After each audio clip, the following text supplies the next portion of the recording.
all the way from Japan to England and passing my security check, I have a Type A17 watch, or a United States mil-spec watch. It's an improved version of the World War II A11. The reference A17 just relates to a set of standards dating from 1948 that was put out by the military for the manufacture of watches to meet the military's needs so that they could then be made by any watch company. And some but few companies will still make a very faithful A17 spec watch today. This one is from the Montre-Rory company in Japan. I found it while down quite a deep rabbit hole internet search, and I don't think I've seen a better A17 build. So I asked the brand to send one in for a review, and they kindly sent the watch to me for free, so I've marked the video as sponsored.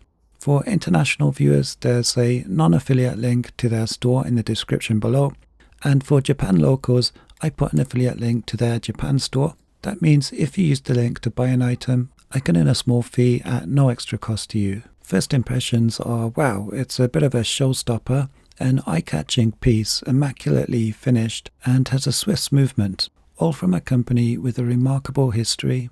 Montre-Rory brand their watches as MRMW, that's Montre-Rory Military Watches, I believe, and they became independent 20 years ago from the original watch production division of the 130-year-old Muramatsu Watch and Clock Company in Japan. So I'm expecting good things. The A17 spec was primarily used by the US Army Air Forces pilots during the Korean War era. It has a 24-hour time track as was required of a pilot's watch, and while some brands have tried to recapture the aesthetic of these watches, they generally get the case wrong. More about the case and the full specs to follow, but first, a quick try-on reveals the gorgeous canvas strap is too short for me. I'd say I'm kind of a thin variant of us Westerners with a wrist circumference of 7 inches, but perhaps we're a little chunkier than our Eastern friends. A quick swap to one of the 2 included NATO straps yielded no better result. It looks the same length as a regular NATO strap, but this part is irregularly short, which determines the position of the watch head on the strap, placing it too close to the buckle end, which means the buckle ends up over here. I resolved this by converting it to a single pass NATO. Now I can position the watch head so that the buckle is centered here.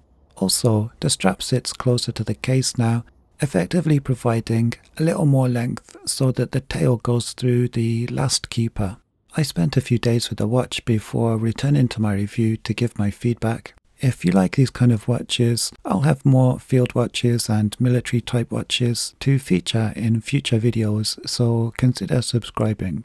I found the watch makes a really useful modern day field watch. Its high legibility dial is great for outdoors, and its low weight means all day wear without any irritation.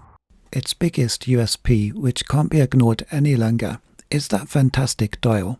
The Arabic numerals and the indices at the 5-second intervals have a patina effect, which to the naked eye look like they're hand-painted.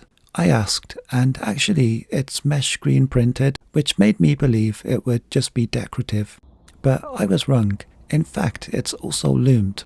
Only under the macro lens do the indices and numerals reveal their nice crisp edges. Without the macro, they pull off an authentic vintage look that you might be mistaken for thinking a skilled artisan worked on for hours. The white numbers of the 24-hour inner track have an imperfect handwriting appearance too, completing that vintage aesthetic. The handset is faithful to that of the vintage watches. The hour and minute hands have black outer edges, which was a little less common, but many were done like that. And it does allow quite accurate pointing to the minutes track, because my eyes focus on the white loomed middles, but they are missing the expected syringe-like ends, like this, that are common on vintage A17s. The vibrant yellow seconds hand is done just right, with a lollipop counterweight. It's fitted with a low dome mineral crystal that I expected I'd want to change for acrylic, but I can see the dial quite well outside, so I'm guessing it has some anti-reflective coating, though that's not mentioned by the company. Next, the case. It's very impressive. It has that barrel style shape common on vintage A17s and has this gorgeous knurled bezel which the design mirrors on the case back for a very symmetrical side view.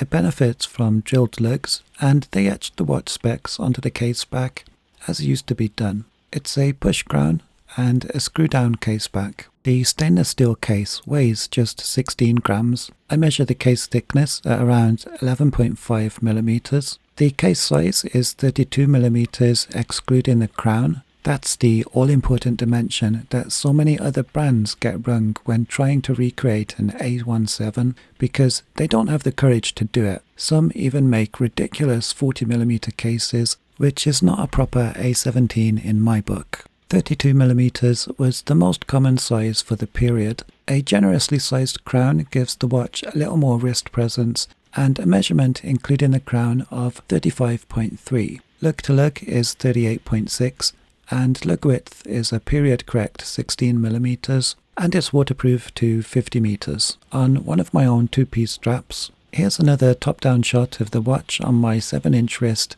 and here on the supplied and now modified to a single pass NATO. A NATO strap gives the illusion of a larger watch on wrist. I think its 32mm case looks proportional on my wrist. Its size and weight provide an all-day comfort field watch that can easily tuck under any long sleeve outerwear. It has a Swiss Ronda 1 dual movement from the PowerTech 500 series. I think it's a 513, which is the no-date movement, and it should keep time within -10 to +20 seconds per month. Anyway, this mid-range Swiss movement would cost considerably more than the cheapest Chinese movements that many brands would have been tempted to opt for. Battery life expectancy is around 45 months, and it has a power-saving hacking function that reduces power consumption by 70% when the crown is pulled out. The Swiss movement is a pleasure to live with. I notice when setting the time that there's a precise feel and I have accurate control over the hands, and when I push the crown back in again it doesn't displace the minute hand as can be the case on many other quartz watches.